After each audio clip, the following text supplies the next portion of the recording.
백발의 노인이 돼서 존경을 받는다는 내용이 나왔었습니다. 분노를 참고 노하기를 더디하면 자손들까지 그런 자녀를 두어서 존경을 받는다고 했습니다. 이제 오늘 말씀에서는 그러한 존경을 받는 노년을 맞으려면 피해야 될 것과 피해야 될 사람들을 말하고 있습니다. 우리는 어떻게 하면 존경받는 백발을 맞이할지 생각해 보는 시간을 갖도록 하겠습니다. 첫째로 7절부터 9절에서 보면 남의 허물을 들추는 것이 가장 악한 것이다 라는 내용이 나옵니다. 7절에서 거만한 말이 미련한 사람에게 안 어울린다라고 했는데요. 거만한 말이라는 말은 본래 말이 많다는 뜻입니다. 세번역 아래에 보면은 또는 유창한 말이라고 한 것이 바로 말이 많다는 뜻입니다. 짧은 시간에 엄청나게 많은 말을 쏟아놓는 것을 뜻하는 말입니다. 이렇게 유창하게 말하는 사람들은 대부분 왜 그러냐 하면은 자신의 잘못을 감추려고 하는 경우가 대부분입니다. 자신들의 잘못을 감추려고 수많은 말들을 유창하게 쏟아놓는 것은 어리석은 사람에게 안 어울린다는 겁니다. 이 수많은 말들은 실제로 거짓말은 아닙니다. 그런데 거짓을 감추려고 쏟아놓은 말 잔치들입니다. 이와 짝을 이루는 것은 하물며 거짓말이 통치자에게 어울리겠느냐라는 말입니다. 세번역에는 물음표를 넣어 놓았지만 이것은 질문은 아닙니다. 자신의 잘못을 감추려고 수많은 말잔치를 벌이는 것과 진짜 거짓말이 대조됩니다. 유창한 말이라는 말은 양적으로는 많지만 질적으로는 떨어지는 말들을 막 쏟아놓은 것입니다. 그런데 이와 대조되는 말은 거짓말은 수는 적지만 매우 순도 높은 고품질의 거짓말입니다. 거짓을 감추려고 쏟아놓는 말들은 어리석은 사람에게조차 어울리지 않는다는 말입니다. 그런데 그보다 훨씬 나쁜 진짜 거짓말은 통치자에게는 더욱더 안 어울린다는 것입니다. 이 통치자라는 말은 귀족이라는 뜻입니다. 가장 존경받는 지도자들을 뜻합니다.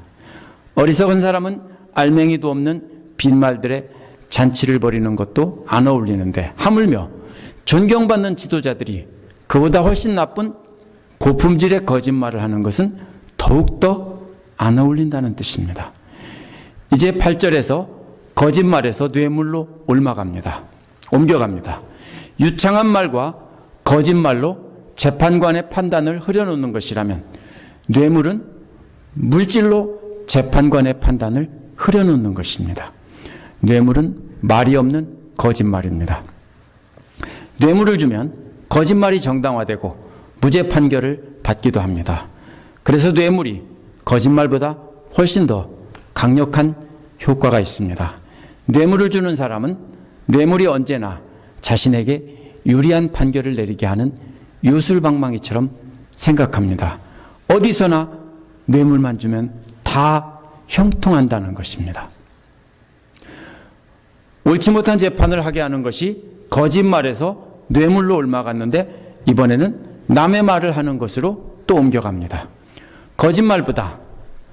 뇌물보다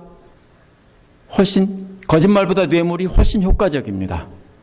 그런데 뇌물보다 훨씬 더 강력한 힘을 발휘하는 것이 남의 흉을 보는 것입니다.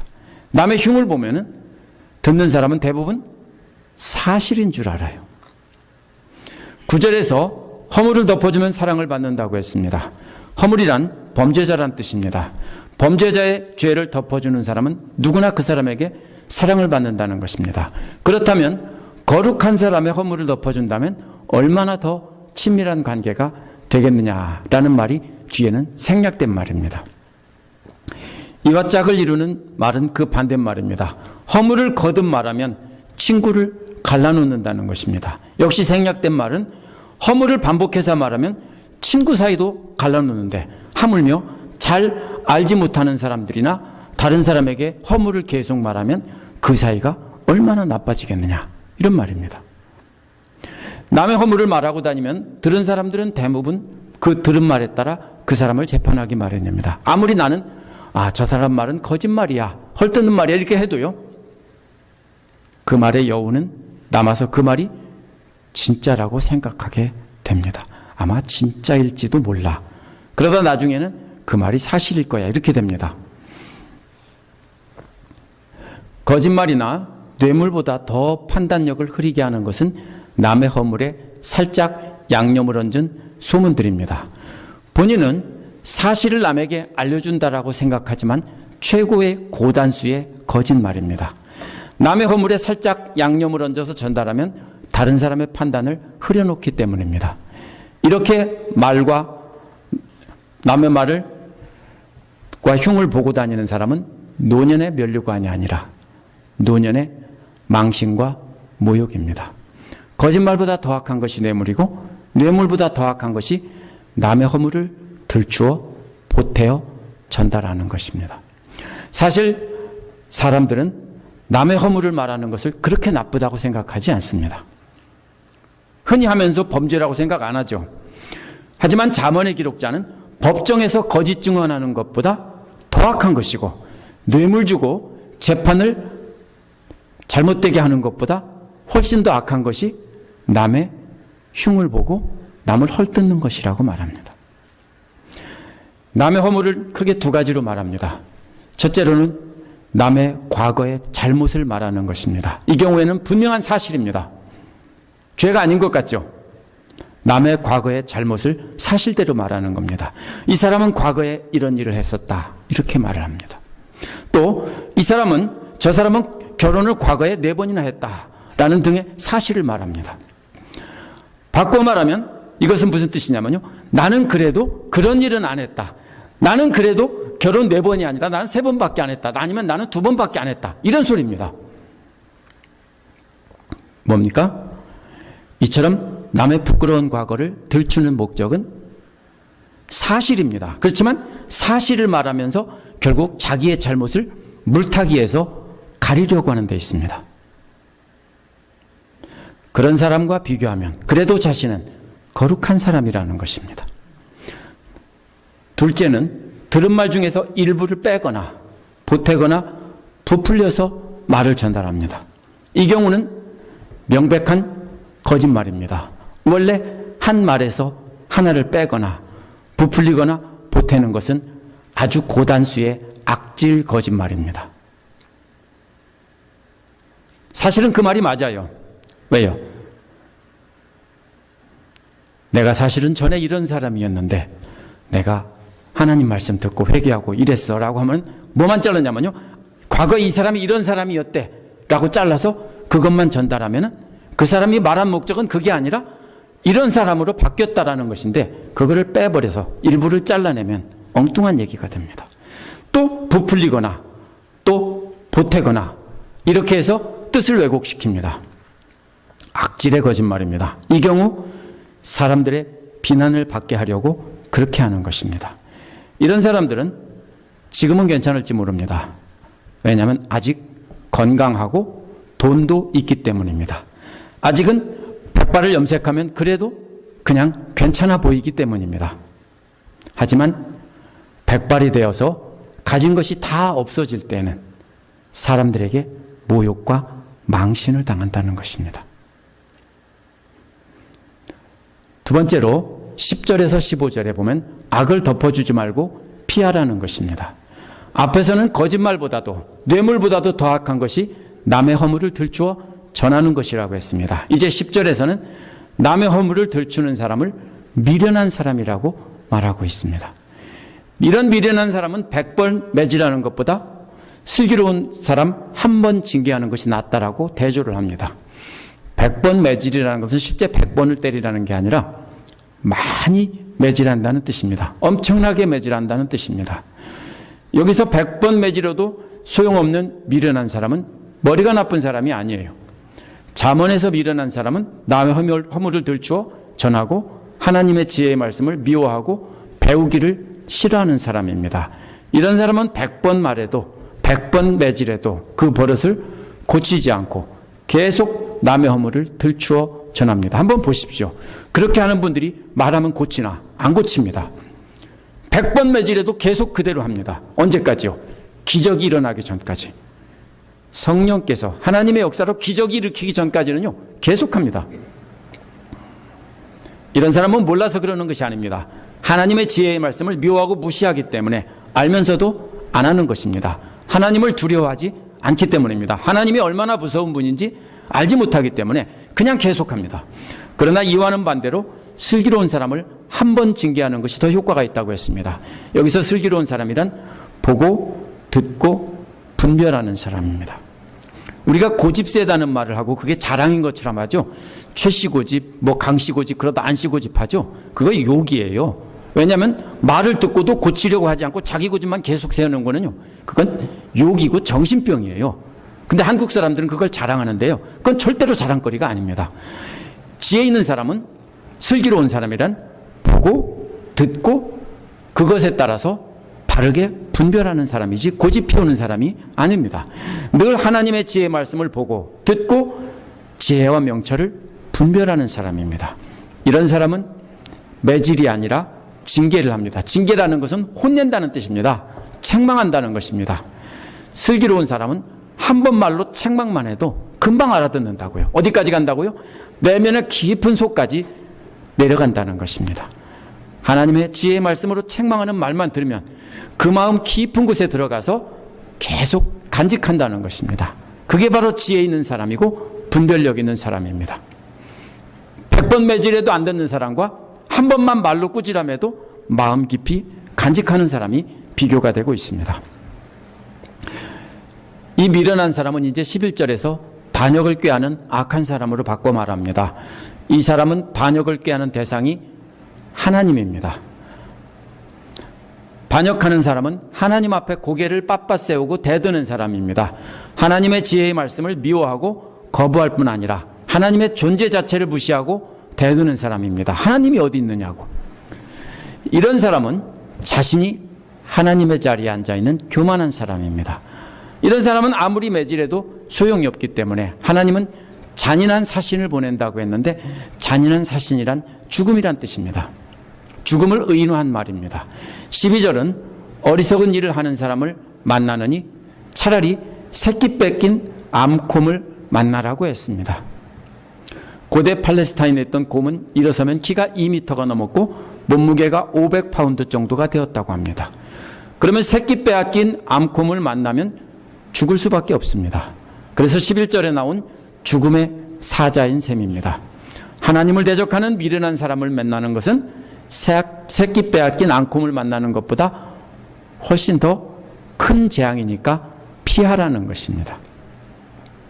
13절은 악으로 선을 갚으면 그 집에서 재앙이 떠나지 않는다고 했습니다. 13절은 11절과 연결해서 읽어야 됩니다.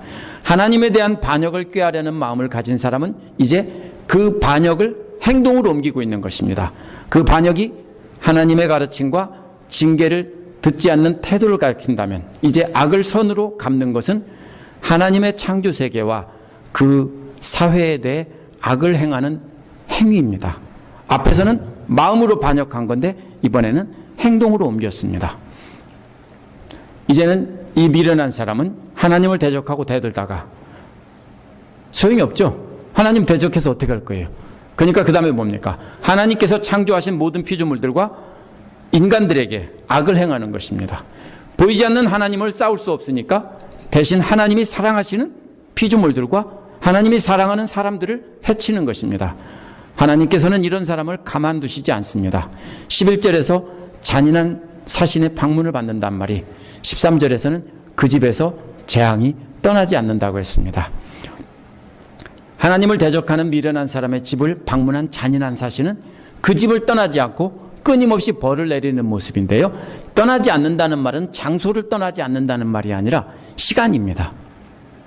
대대손손, 오늘날은 우리가 이사 가지만 옛날 사람들은 이사 안 가죠. 자손 대대로 그 집에 살아요. 그래서 그 가문에서 대대손손 그러한 재앙이 떠나지 않는다는 것입니다. 하나님께서 벌을 내리기 위해 보내신 사신은 이번에는 간단히 죽이고 떠나지 않습니다. 그 집에 터잡고 살면서 영원한 형벌을 내리십니다. 그 벌은 그 집에서 대대손손 영원히 떠나지 않는다는 것입니다. 14절은 12절과 연결해서 읽어야 됩니다. 어리석은 일을 하는 사람을 만나지도 말아야 된다는 것을 그림 언어로 한층 더 강하게 경고한 말입니다. 왜 어리석은 사람을 만나지 말아야 하냐면 14절에서 다툼의 시작은 북에서 물이 새는 것과 같으니라고 했습니다. 무슨 말이냐면요, 처음에는 어리석은 사람을 만나서 거짓말을 주고받고 뇌물과 남을 헐뜯는 말을 주고받으면서 서로 함께 죽이 맞아서 조화라고 합니다. 근데 그때는 다툼이 일어난다는 걸 모릅니다. 모르고서 그냥 서로 죽이 잘 맞는다고 생각하죠. 그러나 그러한 악한 행동은 물이 한 방울씩 새는 것과 같다는 겁니다. 처음에는 별거 아닌 것 같은데 나중에는 댐 전체가 무너진다는 것입니다.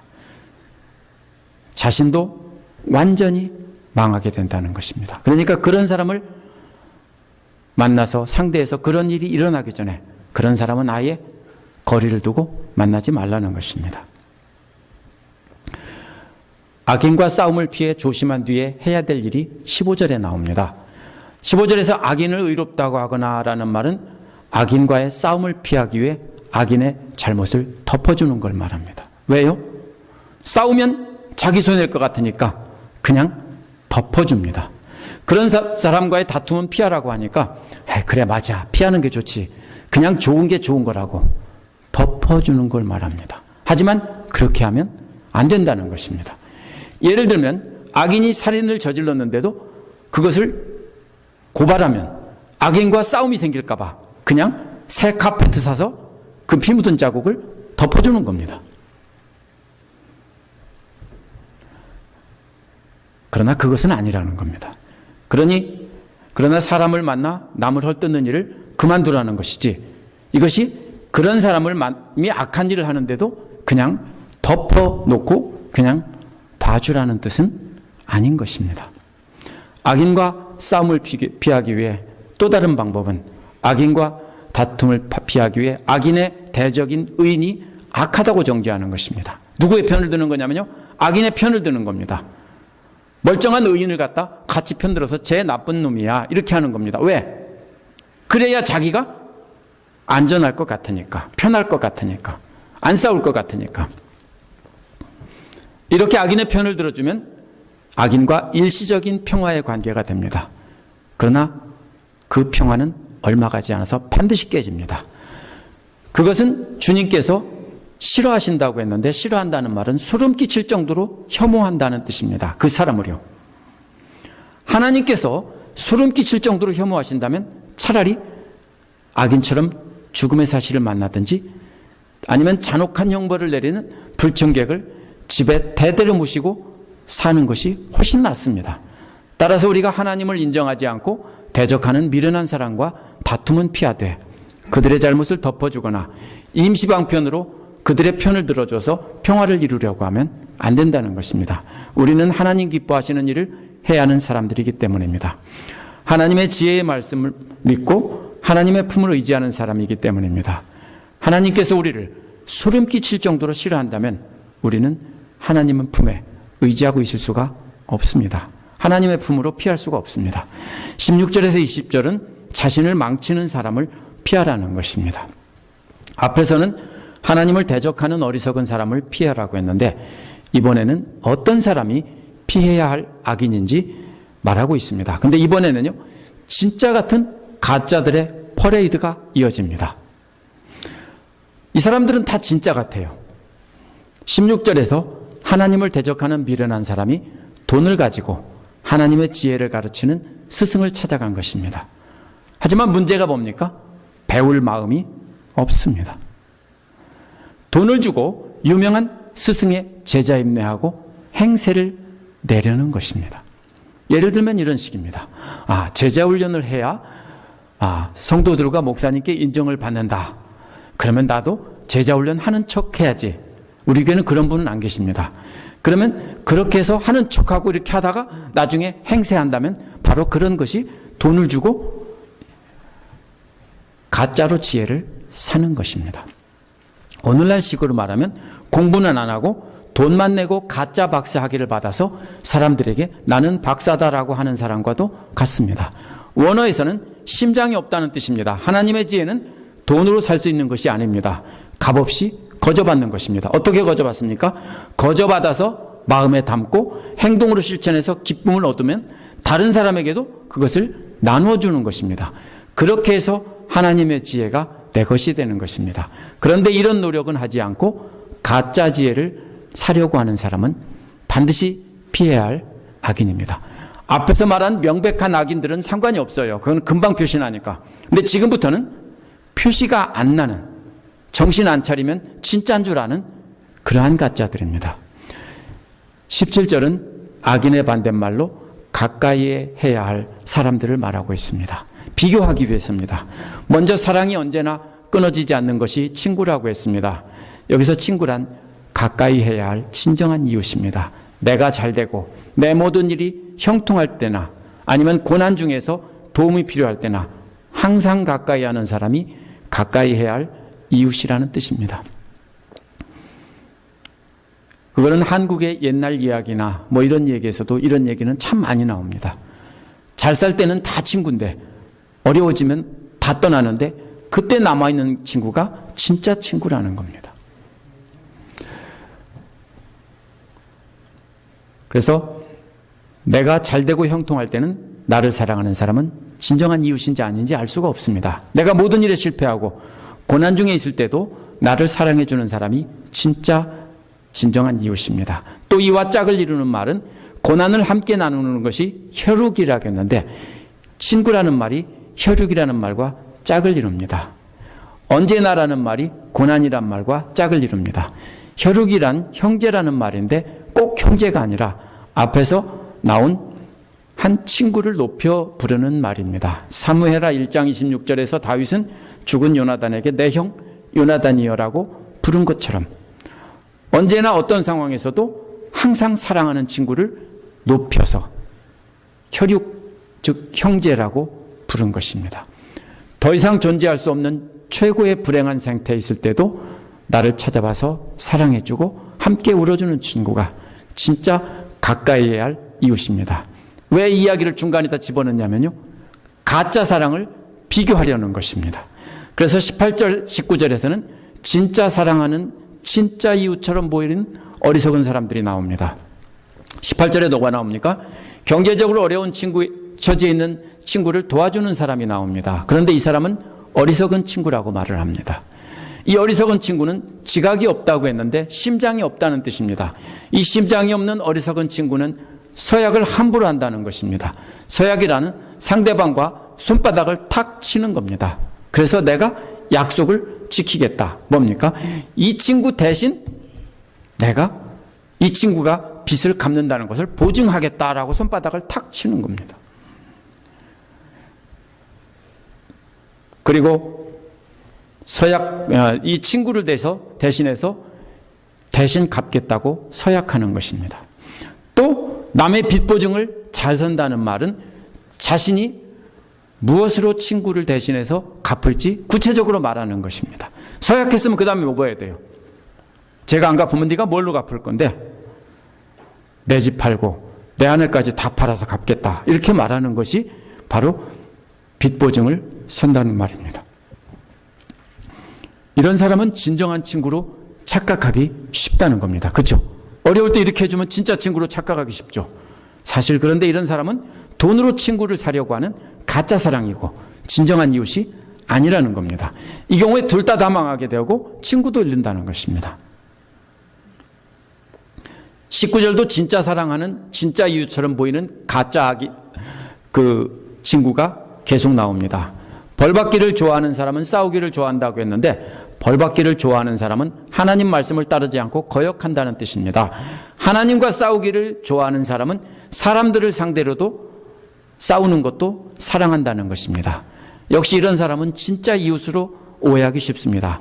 내가 잘못했을 때도 내 편을 들어주고 하나님과 싸워주고 대신 다른 친구들과도 사람들과도 막 같이 싸워줍니다. 의리 있죠? 그죠? 의리 있는 조폭 깡패 같은 사람입니다. 막 대신 싸워줍니다, 다. 그런데 아무리 어려울 때 도와주고 대신 싸워준다고 해도 하나님을 대적하고 함께 다른 사람과 싸워주는 사람은 진짜 이웃이 아니라는 겁니다. 세상 사람들 보기에는 둘도 없는 의리 있는 친구처럼 보이지만 이런 사람은 가짜 사랑이니까 반드시 피해야 된다는 것입니다. 그래서 뭡니까?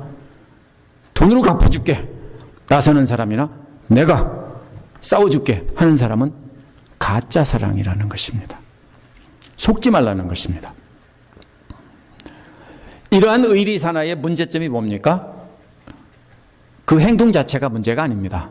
그 의리의 기준이 하나님 말씀이 아니라 자기의 생각이기 때문입니다. 이런 사람은 집을 치장하기를 좋아한다고 했는데 집의 진입로를 높인다는 뜻입니다. 집에 들어오는 길을 하이웨이처럼 높게 만들고 포장을 해놓는다는 뜻입니다. 집 자체의 치장이 아니라. 따라서 축대를 높이 쌓고 그 위에 집으로 들어오는 길을 판판하게 고속도로를 만들어 놓는 것입니다. 이는 하나님이 사랑하는 가난한 사람들이 자기 집을 넘보지 못하게, 함부로 넘어오지 못하게 축대를 쌓는다는 것입니다. 이러한 가짜 사랑을 하는 사람은, 미련한 사람은 자기 마음에 드는 사람만 사랑하고 그 사람들만 드나들 수 있도록 이렇게 길을 만들어주고 다른 사람은 접근을 못하게 하는 것입니다. 그런데 이런 사람은 패가 망신한다고 했는데 파괴를 찾는다는 것입니다. 앞에서 폭력보다도 한 걸음 더 나간 것이 파괴입니다. 이런 사람은 하나님께서 사랑하는 사람을 파괴하는 것을 사랑하는 사람입니다. 이런 행위는 하나님을 대적하는 것이기 때문에 하나님은 이런 사람을 파괴하십니다. 20절도 어리석은 친구의 행진이 계속됩니다. 마음이 비뚤어진 사람이란 말이 여기서 보면 이 말은 똑바른 길을 구부러지게 만들고 뒤집어 엎는다는 뜻입니다. 그래서 갈 수 없는 길인 것처럼 보이게 한다는 것입니다. 무슨 말입니까? 앞에서 자기 집으로 가는 길은 축대를 싸서 판판한 고속도로로 만들어 놨고 하나님께로 나가는 지혜의 길은 파 뒤집어 엎고 또 꾸불꾸불하게 만들어 놔서 길이 아닌 것처럼 보이게 한다는 것입니다. 그러면 이 사람들은 어디로 나갑니까? 사람들이 속고서 이 사람께 나가는 길로 나오고 하나님께로 나가는 길로는 가지 않게 만든다는 것입니다. 이런 사람은 하나님께 나가는 길을 스스로 파괴하고 가짜 길을 만든 사람입니다. 그래서 복을 얻지 못한다고 했는데 원어는 선을 발견하지 못한다는 뜻입니다. 선이란 하나님의 속성이므로 하나님을 발견하지 못한다는 것입니다. 이런 사람이나 그런 사람의 길로 따라가는 사람은 하나님을 발견하지 못한다고요. 하나님을 향한 비뚤어진 사람은 이번에는 혀가 비뚤어진 사람과 짝을 이룹니다. 마음이 비뚤어진 사람이 이번에는 혀가 비뚤어졌습니다. 이 혀는 혀가 한 바퀴 뒤집혔다는 뜻입니다. 이런 사람은 하나님과 사람들을 향해 거짓말로 자신을 보호하려고 합니다. 그러나 앞의 거짓말과는 차원이 다른 거짓말입니다. 무슨 거짓말이냐면요, 진리를 거짓말이라고 하고 거짓을 진리라고 확 뒤집어 엎어놓는다는 뜻입니다. 그냥 거짓말이 아니라 하나님의 진리를 거짓말이라고 하고 자신의 거짓말을 하나님의 진리라고 뒤집어 놓는다는 것입니다. 이들의 진리는 가짜 진리입니다. 이런 사람들은 스스로 재앙이라는 멸망의 구덩이에 빠집니다. 이제 21절에서 28절은 부모를 망치는 사람을 피하라는 말입니다. 앞에서는 반드시 피해야 할 사람이 자신을 망치는 사람이었습니다. 이 가짜들은요, 뭐라고 했습니까? 이 가짜로 지혜 있고 가짜로 사랑하고 또 가짜로 길을 만들고 이러는 사람들은 자기도 모릅니다. 그래서 자기도 모르게 자기가 그게 진짜인 줄 알고 그렇게 하는 어리석은 사람입니다. 그런데 이번에는 피해야 할 사람은 자신이 아니라 부모를 망치는 자식들이라는 것입니다. 21절은 두 종류의 어리석은 자식을 둔 부모를 비교합니다. 원어는 부모가 아니라 아비입니다. 먼저 미련한 자식을 둔 아비는 걱정 그칠 새가 없다라고 했는데 미련한 자식이란 하나님을 대적하는 자식입니다. 걱정이라는 말은 예레미야에 보면은 BC 586년에 느부갓네살에게 예루살렘이 함락되었을 때 슬픔을 나타내는 말과 같은 말입니다. 하나님을 대적하는 미련한 자식 때문에 당하는 고통이 얼마나 슬픈지 적에게 포로가 되고 나라가 망한 것만큼 적에게 쫓기는 만큼 고통스럽다는 뜻입니다. 미련한 자식과 대적되는 말은 어리석은 자식입니다. 비슷한 말인 것 같은데요. 이런 자식은 사람들에게 악을 행한다는 뜻입니다. 이런 자식을 둔 부모에게는 기쁨이 없다고 했습니다. 두 종류의 어리석은 사람인 것 같지만 사실은 한 종류입니다. 하나님의 지혜를 배우기를 혐오하고 배우기를 싫어하는 사람은 하나님을 대적하고 사람들에게도 악을 행한다는 것입니다. 22절은 21절에서 걱정하는 아비의 마음의 상태를 비교한 것입니다.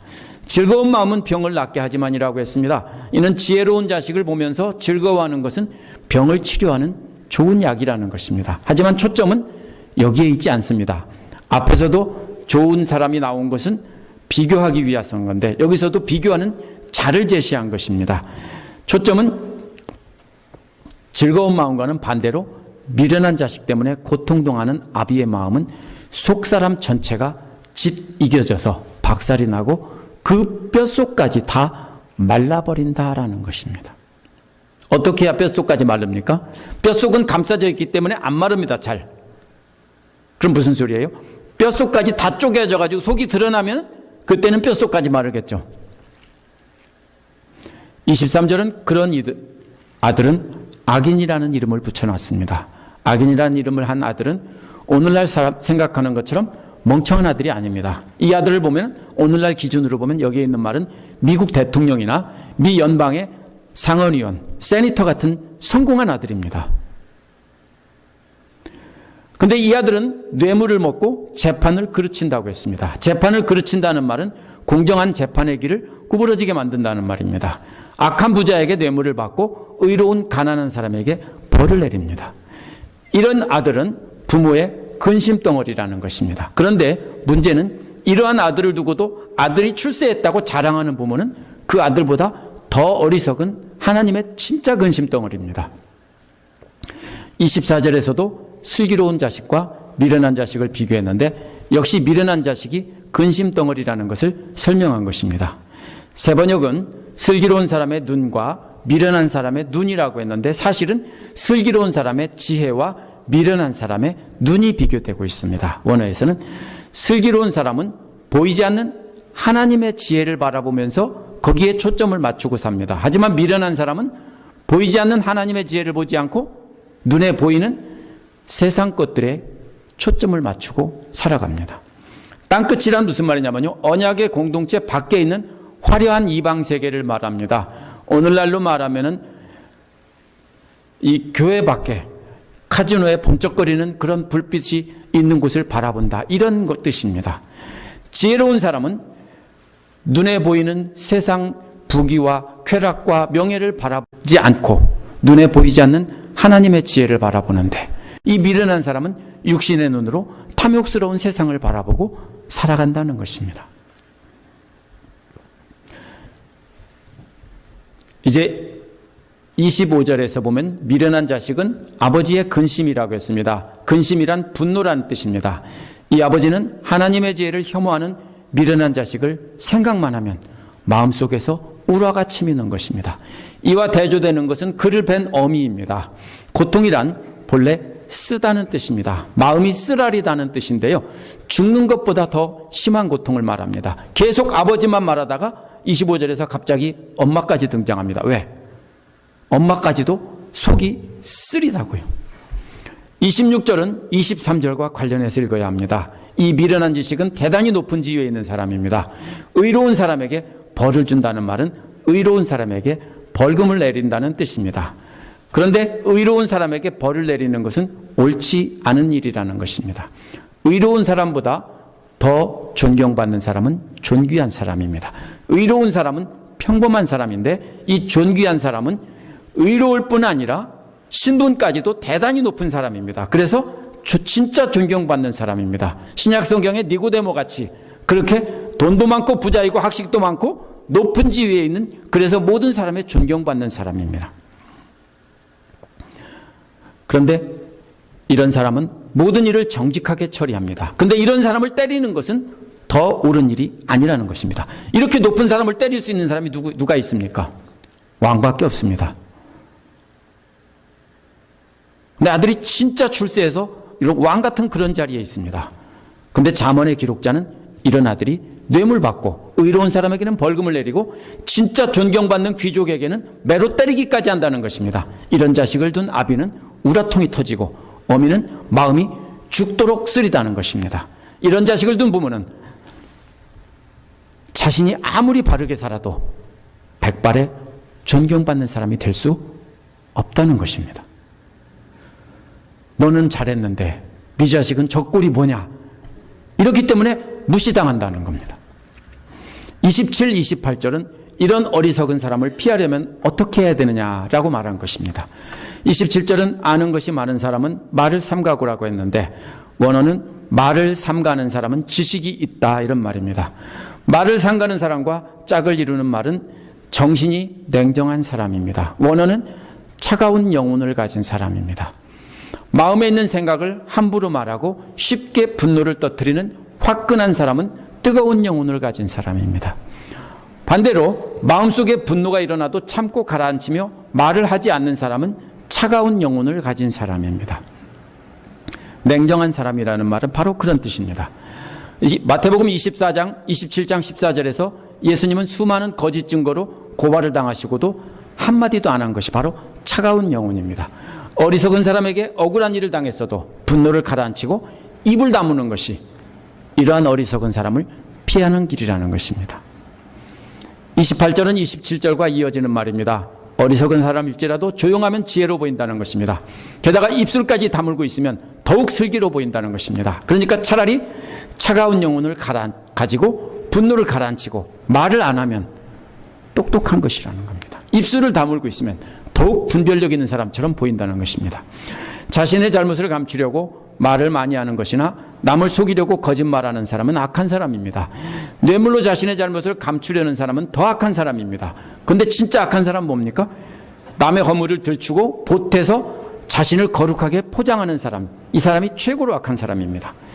이것은 눈에 보이는 악인 중에서 최고봉입니다. 이런 사람은 하나님을 대적하는 사람으로 반드시 피해야 될 사람입니다. 이런 사람과 가까이 하면 대대손손 멸망할 뿐 아니라 댐이 터지는 것 같은 재앙이 다가오니까 반드시 피하라고 했습니다. 근데 문제가 어디 나옵니까? 이런 사람은 쉽게 구별할 수 있기 때문에 문제가 아닌데, 다음에 나오는 가짜들은 정신 바짝 차리지 않으면 진짜인지 가짜인지 구별이 안 된다는 것입니다. 이 사람들은 진짜 같은 가짜입니다. 말씀을 배우고 온 힘 다해 순종해서 진짜 지혜를 얻으려고 하지 않고 돈으로 학위를 사고 지혜 있는 척하는 사람은 반드시 피해야 될 가짜입니다. 가짜 지혜를 가진 사람입니다. 보증서 주고 대신 빚겠다고 하고 자기들의 이해관계가 맞으면 대신 싸워주고, 이런 사람이 진짜 의리 있는 사람이고 진짜 친구가 같지만 이 사람들은 가짜 사랑입니다. 하나님께 나가는 길을 가르쳐 주겠다면서 진짜 나가는 길을 뒤집어 엎어놓고 대신 자기에게 나오는 길을 포장해놔서 나에게 나오면 하나님께로 나가는 것이다, 이렇게 말하는 사람들이 있습니다. 이 사람들은 어디에 있습니까? 정통교회 안에 있습니다. 자기가 뭐가 돼요? 교묘하게 자기가 하나님이 돼서 자기가 그 영광을 다 받습니다. 이런 사람들은 가짜 길을 만드는 사람입니다. 진리가 아니라고 하고 자신이 말하는 거짓을 진리로 바꿔놓는 사람들은, 이 사람들은 진짜 이단입니다. 따라서 정통인 것처럼 하면서 길을 파놓는, 속이는 가짜나 완전히 가짜를 진짜라고 하는 이단이나 이런 사람들 진짜 조심해야 됩니다. 가짜 지혜, 가짜 사랑, 가짜 길, 이런 사람들 진짜 조심해야 됩니다. 이러한 가짜들도 물론 잘 피해야 되지만 잠언에서 오늘 마지막으로 강조하는 게 뭡니까? 자식들입니다. 세상에서 성공하고 하나님 앞에서 성공하지 못한다면 망한 자식들입니다. 아무리 우리가 악한 사람을 피하고 지혜의 길을 똑바로 걸어도 자녀들이 하나님 앞에서 어리석은 사람이면 우리는 존경받는 백발이 될 수 없습니다. 오늘 본문에 나온 근심덩어리 자녀들은 오늘날 부모들이 대부분 자랑하고 다니는 세상에서 가장 똑똑하고 최고로 성공한 자녀들입니다. 믿는 자들도 자녀들이 세상에서 성공하는 것을 자랑할 수는 있습니다. 그러나 그 자녀들이 오늘 말씀에 나온 피해야 할 악인들의 범주에 들어간다면 절대로 자랑하면 안 됩니다. 그건 뭡니까? 망할 자식을 두고서 기뻐하고 자랑하는 것입니다. 그러한 자녀들은 성공은 가슴을 치며 통곡해야 될 성공입니다. 왜냐하면 멸망의 길로 걸어가는 자녀를 자랑하는 부모는 자기도 함께 멸망의 길을 걸어가고 있다는 증거입니다. 그래서 이 말씀을 통해서 우리가 어떻게 해야 우리가 백발의 존경받는 백발이 될지 마음에 깊이 새기시기 바랍니다.